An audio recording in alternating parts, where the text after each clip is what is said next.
रख हौसला वो मंजर भी आएगा, प्यासे के पास चलकर समंदर भी आएगा। ना थक ऐ मंजिल के मुसाफिर, क्योंकि मंजिल भी मिलेगी और मंजिल मिलने का मज़ा भी आएगा।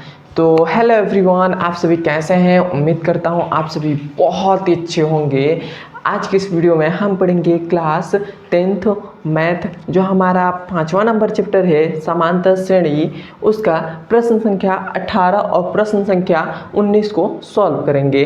तो आइए अब हम देखते हैं प्रश्न संख्या 18 हमसे क्या कह रहा है। और मेरा यही टारगेट रहता है, कोई भी सवाल आपको कोई भी सवाल मैं करा रहा हूँ तो आपको उस सवाल को एकदम कॉन्सेप्ट आपको समझ में आए कि यह सवाल किस टाइप से है और कैसे यह सॉल्व हो रहा है। यदि आपका उसका कॉन्सेप्ट यदि आपको एक बार समझ में आ जाएगा तो आपको कोई भी सवाल ऐसा दिया जाएगा तो आप लगा सकते हैं। तो आइए अब हम 18 नंबर सवाल को शुरू करते हैं। ये 18 नंबर सवाल हमसे कह रहा है, किसी एपी के चौथे और 8वें पदों का योग 24 है तथा 6ठे और 10वें पदों का योग 44 है, तो इस एपी का प्रथम 3 पद ज्ञात कीजिए। मतलब हमसे इस क्वेश्चन में सबसे पहले हम समझेंगे कि इस क्वेश्चन में हमें क्या कह रहा है। सबसे पहले इस क्वेश्चन में हमसे कह रहा है कि किसी एपी का चौथा पद, तो चौथा पद क्या हो जाएगा? A4 हो जाएगा। चौथा पद और 8वें पद, तो 8वें पद हमारा क्या हो जाएगा? A8 हो जाएगा। और उसके बाद कह रहा है इन दोनों का योग, मतलब इन दोनों का योग हमारे पास कितना दे दिया गया है? 24 दे दिया है। तो योग मतलब प्लस और योग हमारे पास हो जाएगा 24। क्लियर है यहाँ तक? ये हमारे पास हो जाएगा समीकरण नंबर 1। क्लियर है यहाँ तक? अब देखिए उसके बाद फिर से कह रहा है तथा 6ठे पद, मतलब 6वां पद हमारा क्या हो जाएगा? A6। उसके बाद कह रहा है और 10वें पद, तो 10वां पद क्या हो जाएगा? A10 का योग, मतलब इन दोनों का योग हमारे पास कितना दे दिया गया है? इन दोनों का योग भी हमारे पास 44 दे दिया गया है। तो ये हो जाएगा 44। देखिए हमसे कह रहा था 6ठे और 10वें पदों का योग 44 है, तो 6ठे और 10वें पदों का योग जोड़ का मतलब, योग का मतलब होता है जोड़, तो जोड़ हो गया और इनका योग कितना दे देगा? 44, तो 44 हो गया। तो ये हमारे पास क्या हो जाएगा? ये हमारे पास समीकरण 2 हो गया। अब ये हमारे पास 2 समीकरण मिल गया है, तो अब हम पहले वाले समीकरण से सॉल्व करेंगे, पहले वाले समीकरण को सॉल्व करेंगे, उसके बाद दूसरे वाले समीकरण को सॉल्व करेंगे। तो पहले वाले समीकरण को कैसे हम सॉल्व करेंगे? तो यहाँ पे लिख दे रहे हैं समीकरण 1 से, मतलब समीकरण 1 को हम सॉल्व कर रहे हैं। समीकरण 1 को हम सॉल्व कर रहे हैं। तो सबसे पहले A4 का सूत्र क्या होता है? समांतर श्रेणी में A4 का सूत्र क्या होगा? वो हो जाएगा A + 4 - 1 और गुणे में क्या होगा? D हो जाएगा। उसके बाद प्लस है तो ये हो जाएगा प्लस हो गया। उसके बाद A8 का 8वें पद का सूत्र क्या हो जाएगा? वो हो जाएगा A + 8 - 1 और गुणे में क्या हो जाएगा? D हो जाएगा। और इक्वल टू में इधर हमारे पास क्या है? 24 है, तो ये हो जाएगा 24। क्लियर है यहाँ तक? अब देखिए अब यहाँ हमारे पास क्या हो जाएगा? ये हमारे पास हो जाएगा A + 4 में से 1 घटा देंगे तो ये हमारे पास 3 हो जाएगा। गुणे में D है तो D हो गया। फिर से प्लस A हमारे पास है तो ये हो जाएगा A + 8 में से 1 घटा देंगे तो ये हमारे पास हो जाएगा 7 और गुणे में D है तो D हो गया। और इक्वल टू में क्या है? 24 है तो 24 हो गया। क्लियर है यहाँ तक? अब देखिए यहाँ पर यहाँ पर A है, यहाँ पर भी A है, तो ये हमारे पास क्या हो जाएगा? 2A हो जाएगा। 2A हो जाएगा। और यहाँ पर 3D है और यहाँ पर 7D है, तो ये हमारे पास कितना हो जाएगा? ये हमारे पास 3D और 7D हमारे पास 10D हो जाएगा। तो ये हो जाएगा 10D और इक्वल टू में क्या है? 24 है तो 24 हो गया। क्लियर है यहाँ तक? अब देखिए इसमें हमारे पास 2 कॉमन आ रहा है, मतलब इन दोनों में हमारे पास 2 कॉमन आ रहा है, तो हम 2 कॉमन ले रहे हैं। जैसे हम इन दोनों में 2 कॉमन लेंगे, 2 कॉमन ले लिए तो ये हमारे पास 2 कट जाएगा, तो ये हो जाएगा A + 2 × 5 = 10, तो ये हो जाएगा 5D और इक्वल टू में क्या है? 24 है तो 24 हो जाएगा। 24 हो जाएगा। ये गुणा में 2 गुणा में है, इधर आएगा तो क्या हो जाएगा? भाग में हो जाएगा। तो ये हमारे पास क्या हो जाएगा? A + 5D इक्वल टू में 24/2। तो ये हमारे पास कटेगा तो कितना हो जाएगा? 2 कने 2 और 2 छक्के 2 कने 2, 2 दूना 4, मतलब 12 बार में कट जाएगा। तो ये हो जाएगा A 5D इक्वल टू में 12। इसे हम मान लेते हैं समीकरण नंबर 3। समीकरण नंबर 3 मान लिए। अब हम जिस प्रकार इसको हम सॉल्व किए हैं, मतलब समीकरण नंबर 1 को, उसी प्रकार हम समीकरण नंबर 2 को भी सॉल्व करेंगे। तो समीकरण नंबर 2 को सॉल्व करेंगे तो हमारे पास क्या आ जाएगा, A6 का यहाँ पे लिख दे रहे हैं समीकरण 2 से। समीकरण 2 से, समीकरण 2 से, तो समीकरण 2, तो A6 का फॉर्मूला क्या होता है, वो होता है A + 6 - 1 और गुणे में होता है D, उसके बाद प्लस है तो प्लस हो गया। A10 का फॉर्मूला क्या होता है, मतलब 10वें पद का फॉर्मूला क्या होता है, वो होता है A + 10 - 1 और गुणे में होता है D, इक्वल टू हमारे पास क्या है, 44 है, तो ये हो जाएगा 44। क्लियर है यहाँ तक। अब देखिए, तो हमारे पास हो जाएगा A, और ये हमारे पास क्या हो जाएगा, ये हमारे पास 6 में से 1 घटा देंगे तो हमारे पास 5 बचेगा, तो 5 और D है तो D हो गया। फिर से यहाँ पर प्लस है तो प्लस, A है तो A हो गया। फिर से प्लस 10 में से 1 घटा देंगे तो ये हो जाएगा 9D, और इक्वल टू में क्या है, 44 है, तो ये हो जाएगा 44। क्लियर है यहाँ तक। अब देखिए, अब है हमारे पास यहाँ पर भी A है, यहाँ पर ये है A है, तो ये हो जाएगा 2A हो जाएगा, और प्लस यहाँ पर 5D है, यहाँ पर 9D है, तो ये हमारे पास कितना हो जाएगा, 14D हो जाएगा, और इक्वल टू में 44 है तो 44 हो गया। यहाँ पर भी हम 2 कॉमन ले रहे हैं इन दोनों में, तो 2 कॉमन लेंगे तो हमारे पास क्या आ जाएगा, A + 7 दूना 14, तो ये हो जाएगा 7D, इक्वल टू में हमारे पास 44 है तो 44 हो जाएगा। 44 हो जाएगा। ये हमारे पास 2 गुणा में इक्वल टू किधर आएगा, क्या हो जाएगा, भाग में हो जाएगा। तो हम भाग में हो जाएगा, तो ये हमारे पास क्या बचेगा, A + 7D, इक्वल टू में ये 44 है तो 44 बट्टा में 2 हो जाएगा, तो 2 एक ने 2, 2 दूना 4, मतलब 22 बार में ये भी 44 भी कट जाएगा। तो ये हमारे पास टोटल कितना बार में आएगा, ये हमारे पास आ जाएगा A + 7D इक्वल टू में 22 हो जाएगा। तो इसे हम मान लेंगे समीकरण नंबर 4। तो हमारे पास समीकरण नंबर 4 मिल गया। तो अब देखिए, अब हम समीकरण 3 और समीकरण 4 को एक पास रखकर उसे कटाएंगे, मतलब घटा देंगे। तो हम यहाँ पे लिख दे रहे हैं समीकरण 2 तथा 1 से। तो समीकरण नंबर 2 क्या है, हमारे पास A है, A + 7D, तो 7D इक्वल टू में 22 है तो 22 हो गया। समीकरण 1 क्या है, तो 1 हमारे पास है A + 5D इक्वल टू में 12 है तो हो जाएगा 12। तो इसको हम कटाएंगे तो हमारे पास कितना आ जाएगा, तो हमारे पास हो जाएगा, ये हमारे पास माइनस हो जाएगा, इसको हम घटा रहे हैं तो यहाँ पर माइनस हो जाएगा, यहाँ पर माइनस, यहाँ पर भी माइनस, A से 1 कट जाएगा, और यहाँ पर हमारे पास 7 में से 5D चला जाएगा, तो हमारे पास कितना बचेगा, 7 में से जब हमारे पास 5D चला जाएगा तो हमारे पास बचेगा 2D, तो ये हो जाएगा 2D, और इक्वल टू में 22 में से 12 को घटा देंगे तो हमारे पास बचेगा 10 बचेगा। इस 2 हमारे पास गुणा में इधर आएगा तो भाग में हो जाएगा, तो ये हमारे पास टोटल D बराबर आ जाएगा 5 आ जाएगा। यहाँ पर हमने डायरेक्ट लिख दिया, क्योंकि जगह नहीं है उसीलिए मैंने यहाँ पर डायरेक्ट लिख दिया, क्योंकि जब 2 को हम इधर भेजेंगे तो ये हमारे पास बटा में यहाँ पर 2 आ जाएगा, 2 आ जाएगा, 2 एक ने 2 और 2 × 5 = 10, तो ये 5 आ गया। तो अब हमारे पास सर्वांतर D मिल गया।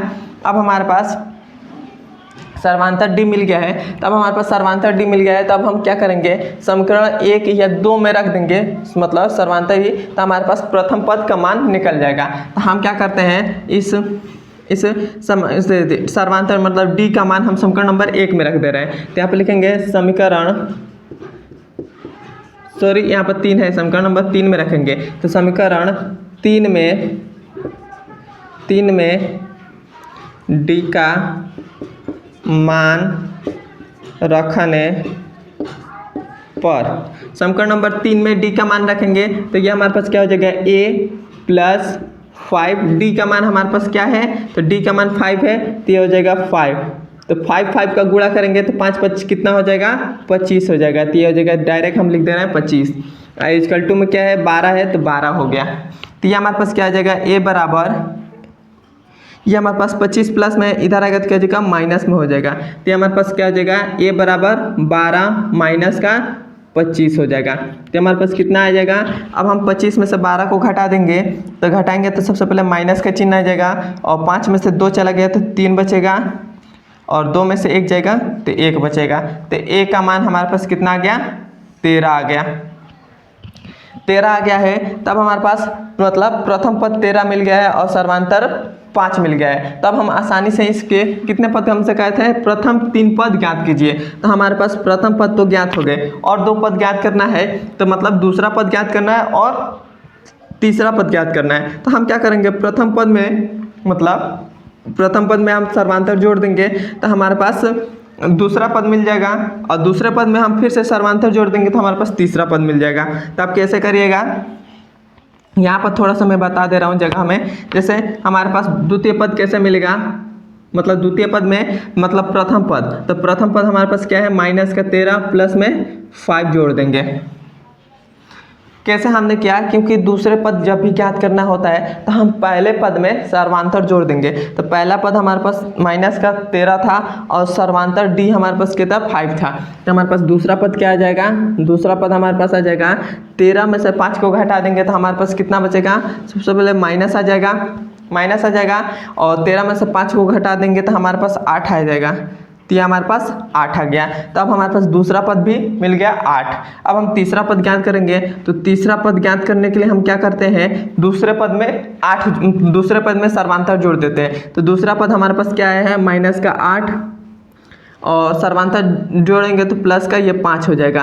तो हमारे पास कितना आ जाएगा, तो 8 में से हम 5 को घटा देंगे तो हमारे पास बचेगा माइनस का 3, तो माइनस का 3 हो गया। तो AP हमारे पास क्या आ गया, यहाँ पर जगह नहीं है उसीलिए यहाँ पर हम लिख दे रहे हैं। तो हमारे पास AP क्या मिल गया, तो प्रथम पद मिल गया 13, और दूसरा पद मिला है माइनस का 8, और तीसरा पद हमारे पास क्या मिला है, माइनस का 3, और यही हमारा AP हो गया।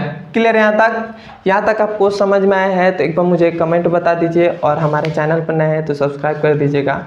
अब हम चलते हैं इसके 19 नंबर सवाल पर। तो पहले यहाँ हमारे पास 19 नंबर सवाल है। 19 नंबर सवाल हमसे कह रहा है कि सुबा राव ने 1995 में 5000 के मासिक वेतन पद कार्य आरंभ किया और प्रत्येक वर्ष 200 की वेतन वृद्धि प्राप्त की, तो किस वर्ष में उसका वेतन 7000 हो गया। मतलब हमसे इस क्वेश्चन में कह रहे हैं कि एक सुबा राव जो है, सुबा राव वह 1995 में एक मतलब किसी फैक्ट्री में या किसी में काम कर रहा है, तो उसको 5000 रुपये मिल रहा है। मतलब एक वर्ष का मतलब 5000 रुपये मिल रहा है। मतलब उसको जब कोई सुबा राव है वह 1995 में किसी मिल में वो काम करने गया है, तो उसका मतलब एक महीने का जो महीने का जो रुपए मिलेगा वो मिल रहा है 5000 रुपये। 5000 रुपये मिल रहा है। उसके बाद 5000 मिल रहा है, उसके बाद कह रहा है कि आरंभ की, उसके बाद कह रहा है कि प्रत्येक वर्ष मतलब एक वर्ष में उसको 200 रुपये की वृद्धि होती है। जैसे मतलब पहले वर्ष में हमको 5000 रुपये मिल रहा था, अब हमारे पास जैसे 1995 तो जैसे आप समझ लीजिए, जैसे 2024 चल रहा है, 2024 में मुझे 5000 रुपये मिल रहा है, 5000 रुपये मिल रहा है। और जब हमारे पास 2000 जब 25 आ जाएगा, 2000 जब 25 आ जाएगा तो हमको और 200 रुपये एक्स्ट्रा मिलेगा। तो 5000 पहले मिल रहा था तो 200 रुपये और एक्स्ट्रा मिलेगा, तो ये कितना हो जाएगा, तो ये हमारे पास हो जाएगा, ये हमारे पास हो जाएगा 5200 हो जाएगा, 5200 हो जाएगा। तो उसी प्रकार हमको मतलब इस पर एक साल में उसको 5000 मिला है, उसके बाद दूसरा साल जब चढ़ेगा तो उसको 5200 रुपये मिलेगा। तो ये हो जाएगा 5200 रुपये मिलेगा। और उसके बाद फिर से ऐसे ही आगे जाएगा तो वो उसको और क्या मिलेगा, 5000 मतलब अब हमारे पास 5200 रुपये मिल रहा है। तो उसके बाद फिर से अगले वर्ष में हमको कितना मिलेगा, 5400 रुपये मिलेगा। तो ये हो जाएगा 5400।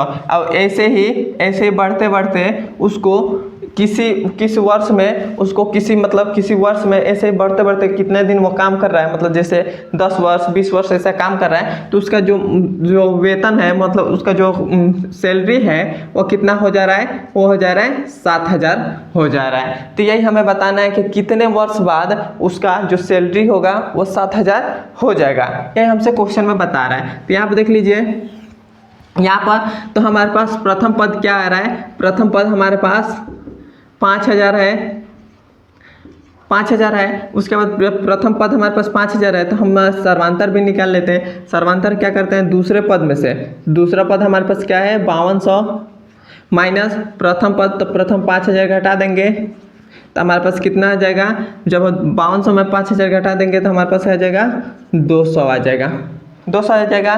तब हमारे पास प्रथम पद मिल गया है और हमारे पास सर्वांतर मिल गया है। और ये जो हमारे पास दे दिया गया है, मतलब किस वर्ष में होगा, तो ये जो हमारे पास मान दिया गया है, ये जो है हमारे पास है, यह एन अपद का सूत्र है, मतलब ए एन का सूत्र, मतलब ए एन का हमारे पास मान दे दिया गया है, ए एन का मान दे दिया गया है। तो हमें क्या करना है, हमें एन ज्ञात करना है, एन ज्ञात करना है। तो एन अपद का सूत्र लगाएंगे। एन अपद का सूत्र क्या होता है, वो होता है A N is equal to A plus N minus 1 और गुणे में होता है डी। तो ए एन हमारे पास कितना दे दिया गया, 7,000, तो ये हो जाएगा 7,000 हो जाएगा इजकल टू प्रथम पद हमारे पास कितना है 5,000, तो 5,000 हो जाएगा प्लस और n माइनस 1 और गुणे में d, तो d का मान हमारे पास कितना है, तो 200, तो ये हो जाएगा 200। क्लियर है यहाँ तक। अब देखिए मैं यहाँ तक ही मैं आपको थोड़ा सा बस मैं आपको रास्ता दिखा दे रहा हूँ और आप उस रास्ते पर चलने की काम करिए, क्योंकि आपको मैं यहाँ तक सॉल्व करा रहा हूँ। मतलब मैंने तो 18 सवाल मैंने सॉल्व करा दिया आपको, लेकिन ये सवाल मैं आपको दे रहा हूँ कि देखता हूँ कि आपको मतलब ये इसके आगे सॉल्व हो जा रहा है कि नहीं हो रहा है। यदि आपसे सॉल्व हो जा रहा है तो बहुत अच्छी बात है, नहीं सॉल्व हो रहा है मुझे कमेंट में बताइए, मैं इसको भी सॉल्व कर दिखा दूंगा कि कैसे इसको सॉल्व करते हैं। बस आपको कुछ भी नहीं करना है, आपको बस देखिए ये हमारे पास सबसे पहले क्या करिएगा, ये हमारे पास 7,000 है, इस 5,000 को इधर भेज दे गया, तो 7,000 में से ये हमारे पास जब इधर जाएगा तो माइनस में हो जाएगा, तो 7,000 में से 5,000 घटा देंगे तो 2,000 बचेगा, 2,000 बचेगा। और उसके बाद 2,000 बचेगा, देखिए मैं ऐसे कर दे रहा हूँ, क्या बचेगा, जैसे 7,000 है, 7,000 है, 5,000 को उधर भेजेंगे तो माइनस का 5,000 हो जाएगा। और इधर हमारे पास क्या बचेगा, इधर हमारे पास बचेगा n माइनस 1 और गुणे में 200, 200 बचेगा। 5,000 में से 7,000 में से 200 घटा देंगे तो यह बचेगा 2,000, 2,000 बचेगा इजकल टू ये हमारे पास हो जाएगा n माइनस 1 और गुणे में 200 है तो 200, ये 200 है गुणा में है तो इधर जाएगा तो क्या हो जाएगा, भाग में हो जाएगा। तो हमारे पास क्या हो जाएगा 2,000 बटा में 200 इजकल टू में क्या है n माइनस 1 है तो n माइनस 1 हो गया। अब देखिए एक जीरो से एक जीरो कट गया, एक जीरो से एक जीरो कट गया और 2 से 2 एक ने 2 और 2 पच्चे 2 दहा में 10 हो जाएगा। तो हमारे पास 10 इजकल टू n माइनस 1 और ये हमारे पास 1 माइनस में इधर जाएगा तो क्या हो जाएगा प्लस में हो जाएगा। तो हमारे पास क्या हो जाएगा n इजकल टू 10 प्लस 1, तो n इजकल टू कितना हो जाएगा, ये हो जाएगा 11। तो 11 साल बाद उसका जो सैलरी होगा वो 7,000 हो जाएगा और यही हमारा आंसर हो जाएगा। देखिए मैं इसको सॉल्व भी करा दिया हूँ, मतलब मैं आपको छोड़ा नहीं हूँ कि आपको पता नहीं कैसे आ पाएगा कि नहीं आ पाएगा, इसलिए मैं इसको भी सॉल्व करा था। लेकिन जो 20वां नंबर सवाल जो है वो आप सॉल्व करिएगा, क्योंकि एक सवाल तो मैं आपको 100% है कि मैं आपको दे रहा हूँ और 20वां नंबर सवाल आपसे सॉल्व हो जा रहा है तो अच्छी बात है, नहीं सॉल्व होगा तो आप मुझे कमेंट करके मुझे बताइएगा, मैं उसे भी सॉल्व करा दूँगा। अब हम कल से प्रश्नावली नंबर 5.3 को शुरू करेंगे। अब हम मिलते हैं इसके अगले नंबर वीडियो में। धन्यवाद।